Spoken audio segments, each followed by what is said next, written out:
কাকু তো দেখেছেন, কাকু জেলে গেছে, এখন মামার পালা বাকি আছে। তো আমি যেটা বলার চেষ্টা করছি, বাঙালির মেরুদণ্ড ভেঙে গেছে, বাঙালি মেরুদণ্ড ভেঙে গেছে। কুরুক্ষেত্র যুদ্ধ হবে সামনেই, এবং কুরুক্ষেত্র যুদ্ধ মানে ধর্ম। উনি চেষ্টা করছেন তৃণমূলটাকে শেষ করে দেওয়ার, নইলে উনি এই ধরনের। সিদ্দিকুল্লাহ বেঁচে আছে না মারা গেছে আমি জানি না, আমি তো ও বেঁচে আছে আমি অনেকদিন জানতাম না, খবর টবরে আমি ওকে পাইনি।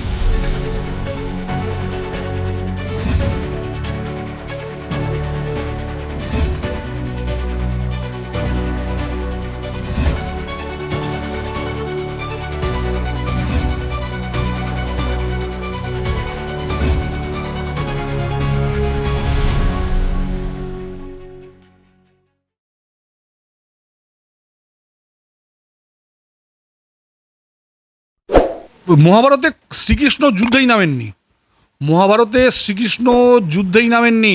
শ্রীকৃষ্ণটা কে? বিজেপির সেই পিছনে যে বুদ্ধিদা। আমাদের সঙ্গে ভগবান রামচন্দ্র আছেন। আমাদের আমাদের এদের পাপের ঘোড়া পূর্ণ হয়ে গেছে। ওখানে যেমন 14 বছর হয়ে গেছে, 14 বছরের পর এরা 15th ইয়ারে এদের হারালো। পশ্চিমবঙ্গে মমতা ব্যানার্জির 14 বছর হয়ে গেছে, এই 15th ইয়ার। কুরুক্ষেত্র যুদ্ধ হবে সামনেই, এবং কুরুক্ষেত্র যুদ্ধ মানে ধর্মযুদ্ধ, এবং এই ধর্মযুদ্ধে জয় ধর্মের পক্ষেই হবে।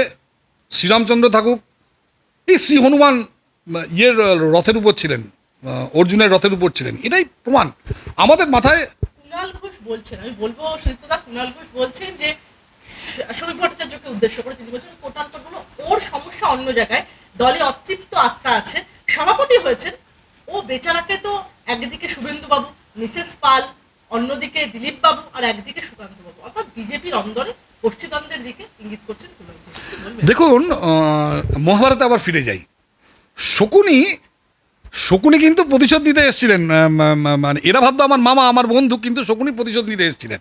ঠিক ছিল, অভিষেক বন্দ্যোপাধ্যায়ের মামা হলেন এখানে আপনার কুণাল মামা। ব্যাপারটা হচ্ছে যে ধৃতরাষ্ট্র একসময় ওর 100 ভাই এবং তার বাবাকে হত্যা করেছিলেন, এবং তখন শকুনি এখানে আসেন, এবং শকুনি ঠিক করেন যে আমি এদের এমন অবস্থা তৈরি করব, এমনভাবে আমি এদের পাপ করাবো যে যাতে পাপের ভরা পূর্ণ হয়ে যায় এবং এদের যাতে অধঃপতন হয়, এবং সেই অধঃপতন পর্যন্ত শকুনি অপেক্ষা করেছেন।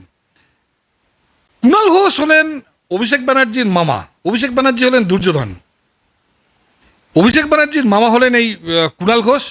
কাকু তো দেখেছেন, কাকু জেলে গেছে, এখন মামার পালা বাকি আছে। কুণাল ঘোষ ওনাদের দিয়ে পাপ করাচ্ছেন, পাপ করতে উনি উদ্বুদ্ধ করছেন। এবং আমি বলছি মহাভারতের সঙ্গে কিন্তু সব প্রপার্টি এখানে মিলে যাচ্ছে, সব কাহিনী মিলে যাচ্ছে।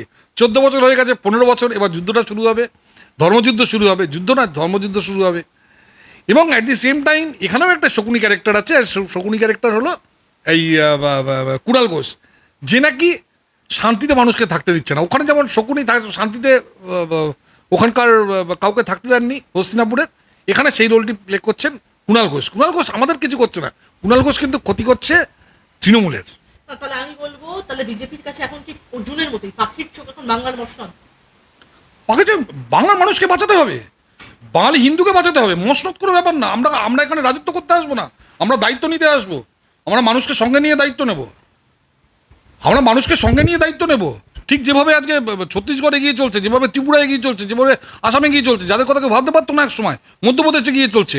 আজকে ইন্দোর কোথায় চলে গেছে ভাবুন, আর কলকাতায় কোথায় পড়ে আছে ভাবুন। কোনো পোস্টে নেই আজকের দিনে, এটা সত্যি কথা। উনি আগে সর্বভারতীয় সহসভাপতি ছিলেন, তারপর ওখান থেকে সরে যাওয়ার পর উনি পার্টির কোনো দায়িত্ব নেই। উনি বা ধরুন এই তথাগত বাবু, এরা পার্টির কোনো দায়িত্ব নেই। তো যারা দায়িত্বে আছে তারা আমরা সব ফোন পেয়েছি, ওনারা দায়িত্ব নেই বলেই হয়তো ওনাদের ডাকেনি, আমি জানি না ঠিক এক্স্যাক্টলি। না না, ছেড়ে ফেলতে না, উনি কালকেই নামবেন, পাগল করে দেবেন। উনি দিলীপবাবুকে একদম ছেড়ে ফেলা হয়নি, দিলীপবাবু কালকেই নামবেন, আজকেই নেমে গেছেন, গতকালই নেমে গেছেন। দিলীপবাবু কন্টিনিউয়াসলি কাজ করে চলেছেন আমাদের সঙ্গে, এবং দিলীপবাবু একদমই মানে এটা খুব ভুল ধারণা যে দিলীপবাবুকে কেউ ঝেড়ে ফেলছে। দিলীপবাবুকে ঝেড়ে ফেলার ক্ষমতা কারো নেই, এবং কারো সেই ইচ্ছাও নেই যে দিলীপবাবু আমাদের দিলীপবাবু আমাদের পার্টিকে একটা জায়গায় সাকসেসে নিয়ে এসছেন। সো আমরা সবাই একসঙ্গে কাজ করব। এখানে শ্রমিকবাবুর নেতৃত্বে, দেখুন একসময় দিলীপবাবুর নেতৃত্বে ছিল, তারপরে এলো সুকান্তবাবুর, আজকে শ্রমিকবাবুর। আজকে শ্রমিকবাবুর নেতৃত্বে, যেমন সুকান্তবাবুর নেতৃত্বে রাহুলবাবু কাজ করেননি, দিলীপবাবু কাজ করেননি, সেরকম আজকে সবাই কাজ করবে, সবাই কাজ করবে। সাজু মানে আমি বলছি, একজন সেনাপতি যাওয়ার পর নতুন সেনাপতি এলে যেমন নতুন স্ট্র্যাটেজি হয়, নতুন চিন্তা ভাবনা হয়, সেভাবে হচ্ছে, কিন্তু কাজ চলে যাচ্ছে। তার জন্য এই না, তার জন্য দেখুন দেখুন একটা মিলিটারি একটা সৈনিক তারা কিন্তু রোজ তাদের মানে কি বলে মানে তাদের যে জগিং এটসেট্রা এই কাজগুলো করে। নতুন সেনাপতি আসে, সে নতুন স্ট্র্যাটেজি নেয়। তো এখানে নতুন সেনাপতি, কিন্তু আমাদের সংগঠনের দল, এখানে কোনো ওই মানে মানে ফ্যামিলির কোনো পার্টি না আমাদের। সো এটা চলবে রাজ্যের প্রসেসটা। বিভিন্ন এই ল্যান্ডস্কেপ এবং সমন্বয় সাধনের কথা উঠে এসেছিল শ্রমিক ভট্টাচার্যের আজকে বক্তৃতাতে। আমি বলবো সুদীপ্তা, শুধু মুসলিমদের কাছে আবেদন নয়, শ্রমিক ভট্টাচার্য বলছেন যে এই বাংলা বন্ধুত্ববাদের বাংলা, দুর্গাপুজোর বিসর্জন আর মহরমের মিছিল পাশাপাশি যাবে, এটাই বাংলার সংস্কৃতি। এটা নজরুল ওয়াজেদ আলীর বাংলা।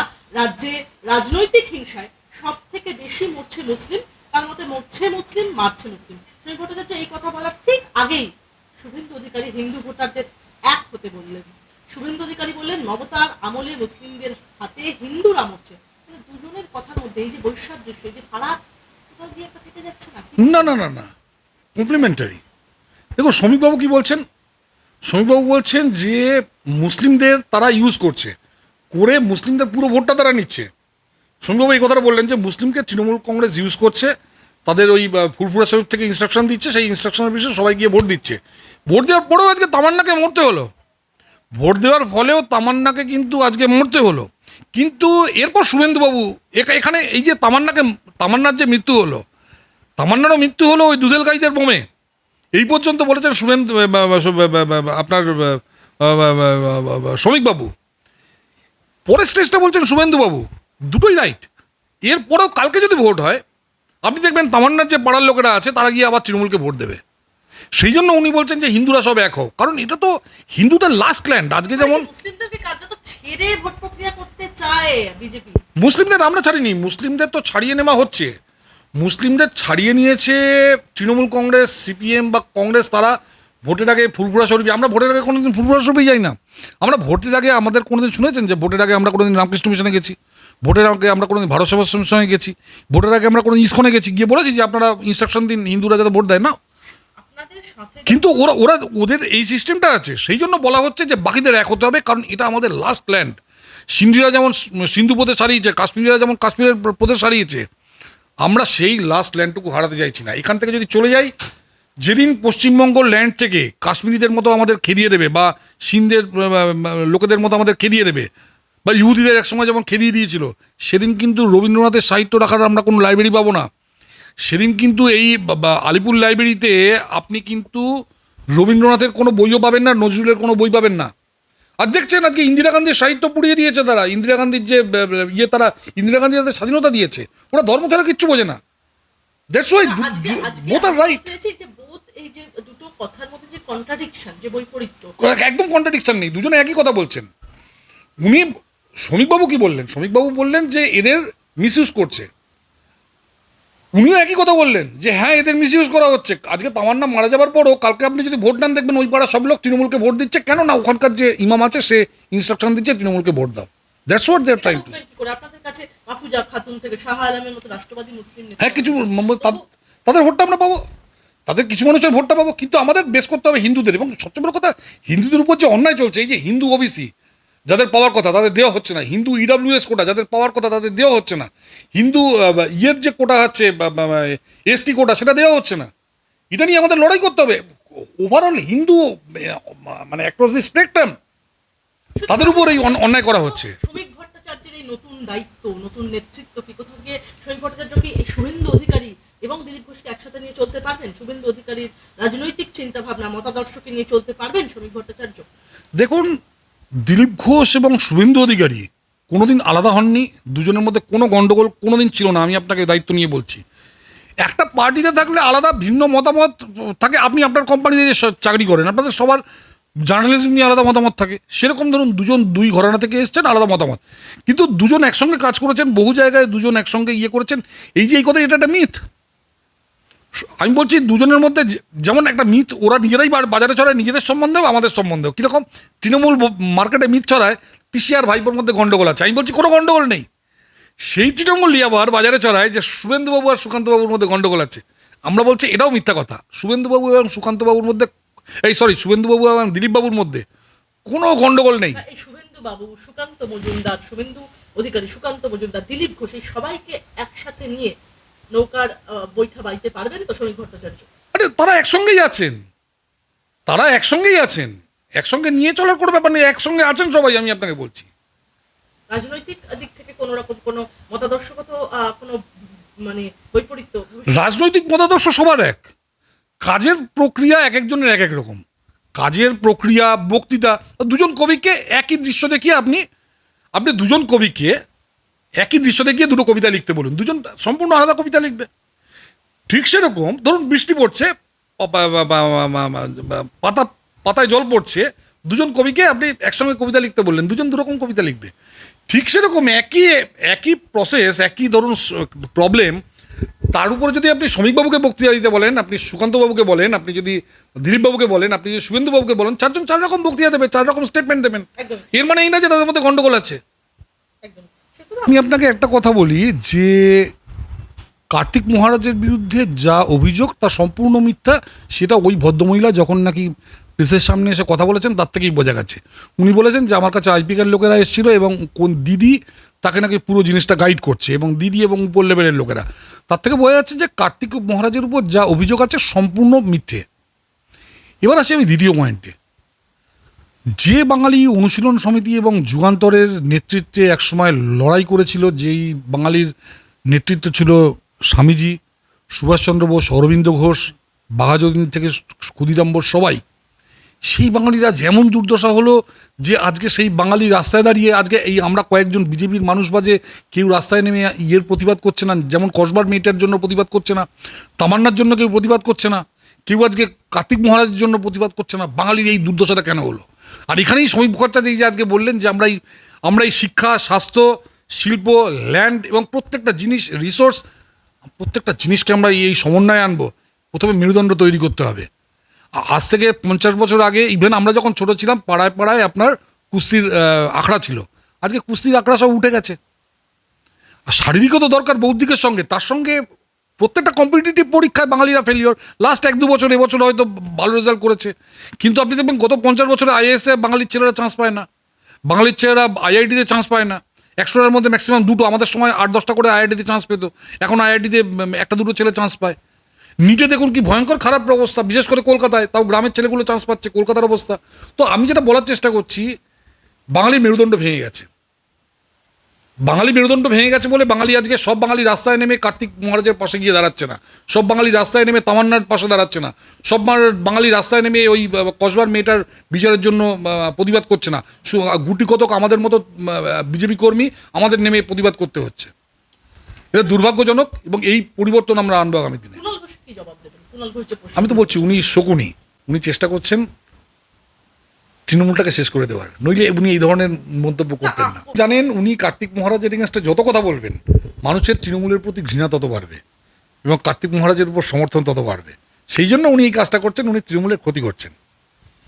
সুতরাং শেষ প্রশ্ন আপনার কাছে, নিজের বিধানসভা এলাকাতে আক্রান্ত গ্রন্থাগার মন্ত্রী সিদ্দিকুল্লাহ চৌধুরী এবং গাড়ি ভাঙচুর, গো ব্যাক কিসের জন্য আক্রমণ করেছে ওকে? অনেকদিন আগেই আক্রমণ করা উচিত ছিল, অনেক পরে করেছে, কিন্তু কেন আক্রমণ করেছে একটু বলতে পারবেন? আমি জানি না ব্যাপারটা। সিদ্দিকুল্লাহ বেঁচে আছে না মারা গেছে আমি জানি না, আমি তো ও বেঁচে আছে আমি অনেকদিন জানতাম না, খবর টবরে আমি ওকে পাইনি। মানে একটা লোকের তো খবরে থাকে, আমি বহুদিন সিদ্দিকুল্লাহ চৌধুরীর কোনো খবর পাইনি। এরপর দেখুন মারধর খেয়েছে, দেখুন এইরকম লোক মার খাবে, এটাই। চৌধুরী তো বলেছিলেন যে জনবিস্ফোরণের মাধ্যমে অধিকার করতে হবে সবকিছু, সেই সিদ্দিকুল্লাহ চৌধুরী কিভাবে ভুলে যাচ্ছে? ও তাই? আমি অনেকদিন ওনার কোনো মন্তব্য শুনিনি, আমি ভেবেছি উনি বোধহয় মানে আল্লাহর পেয়ারি হয়ে গেছেন। তো তারপর মারধর খেয়েছেন। দেখুন এই ধরনের মানুষকে তো মানে লোকের রাস্তায় ধরে পেটাবেই, এটাই খুব স্বাভাবিক ঘটনা। ইঙ্গিত দিচ্ছে দাদা, একদিকে তৃণমূলের মিছিল, ভাগাভাগি, কাউকে হয়তো একে ভাগ দিয়েছে, ওকে ভাগ দেয়নি, সেই জন্য যারা ভাগ পায়নি তারা গিয়ে পিটিয়েছে আর কি। বিধানসভা নির্বাচন, তার আগে তৃণমূলের অন্দরেই কোন্দল, কিসের ইঙ্গিত? তৃণমূলের আজকের দিনে ভয়ঙ্কর কোন্দল ভিতরে, তৃণমূলের ভিতরে যারা একদল পয়সা পাচ্ছে আর একদল পাচ্ছে না, যারা পাচ্ছে না তাদের অবস্থা, তারা বেশ ক্ষেপে আছে আর কি। সে ভয়ঙ্কর কোন্দল ভিতরে, এবং সবাই চেপে বসে আছে এবং সবাই বুঝতে পারছে না ওদের যে সত্যি পিসি ভাইপোর গন্ডগোল না গন্ডগোল না। 26-এর নির্বাচনে আপনাদের অবশ্যই টার্গেট বেঁধে দেওয়া হবে এবং বেঁধে দেওয়া হয়েছে, আপনি বলতে পারবেন সেটা। 26-এর নির্বাচনে কটা আসন বিজেপি পাবে? দেখুন ওই 90টা মুসলিম ডমিনেটেড কেন্দ্র আছে, বাকি সবকটাই আমরা জিতবো। আশাবাদী কতটা আসন? ওই আমি বলছি মানে ওই 80-90টা, 80টা না 70টা, 90টা না 70টা বোধহয় মুসলিম ডমিনেটেড আসন আছে, সেখানে ওই পূর্বরা তৃণমূলকে জিতিয়ে দেবে। বাকিগুলো আমরা জিতবো, কারণ এবছর কেউ কংগ্রেস সিপিএমকে ভোট দেবে না, এদের ভণ্ডামিলোকে ধরে ফেলেছে। এবার কিন্তু বিরোধী ভোট কাটা যাবে না, এবার আমরা ক্ষমতায় আসছি। গতবার আমরা বুঝতে পারিনি, আপনি বলবেন যে গতবার তো 200 বলেছিলেন, কেন পারেননি? একদম একদম গতবার 200 যেটা হয়েছিল, মুসলিম ভোট এভাবে কনসলিডেট করবে একটা জায়গায়, এই যে আপনি বলছেন না হিন্দু মুসলিম, আমরা তো শুরু করিনি, ওরা শুরু করেছে। পুরো মুসলিম ভোট ওরা কনসলিডেট করিয়েছিল। এইবার আমরা হিন্দুদের বোঝাচ্ছি যে ভাই তোমরাও কনসলিডেট হও, নইলে বাংলাদেশের যে অবস্থা। কনসলিডেটেড যে ভোটটা সেটা ভাঙবেন কি করে? এই মুসলিম কনসলিডেটেড যে ভোট, মুসলিম ভোট আমরা ভাঙবো না, মুসলিম ভোট দিয়ে দিক তৃণমূলকে। আমরা হিন্দুদের কাছে গিয়ে বলবো যে দেখো তোমাদের উপর এই অন্যায় হচ্ছে, তোমরা ওবিসি কোটা পাচ্ছ না, তোমরা ইডাব্লিউএস কোটা পাচ্ছ না, তোমাদের এসটি কোটায় তোমাদের উপর অন্যায় হচ্ছে। 100 আমি বলছি তো, 70-80টা যে মুসলিম ডমিনেটেড কোটা আছে, ওদের যে সিট আছে, বাকি সব কটা আমরা জিতবো। আমি আমি একদম শেষে একটা প্রশ্ন রাখবো আপনার সামনে। আরএসএস নেতা শ্রমিক ভট্টাচার্যকে বিজেপি রাজ্য সভাপতি নির্বাচন করে কোথাও গিয়ে কি তৃণমূলের বিদায় ঘন্টা বাজিয়ে দিল বঙ্গবন্ধু? তৃণমূলের বিজয় ঘণ্টা তৃণমূল নিজেই বাজিয়ে দিয়েছে। উনি নিমিত্ত মাত্র, উনি নেতৃত্ব দিচ্ছেন। কুরুক্ষেত্র যুদ্ধে যেমন শ্রীকৃষ্ণ বলেছিলেন অর্জুন তুমি নেতৃত্ব দিচ্ছ, উনি হলেন অর্জুন, উনি আমাদের হয়ে যুদ্ধ করছেন। কিন্তু শ্রীকৃষ্ণ যুদ্ধ শেষ করে দিয়েছেন, ভগবান রামচন্দ্র, এদের পাপের ঘোড়া পূর্ণ হয়ে গেছে, এদের শেষ হয়ে গেছে। মা কালী, মা ভবানী, এদের খেলা, এই যে বাবা জগন্নাথ দেবকে নিয়ে এরা যে কাজ করলো, আপনি ভাবছেন এর কোনো অভিশাপ নেই? অভিশাপ আছে, এই অভিশাপেই এরা শেষ হয়ে যাবে। ফলে আমরা নিমিত্ত মাত্র, আমাদের নেতা উনি অর্জুন মাত্র। ফলে যা হবার 14 বছর হয়ে গেছে, এবার খেলা শেষ।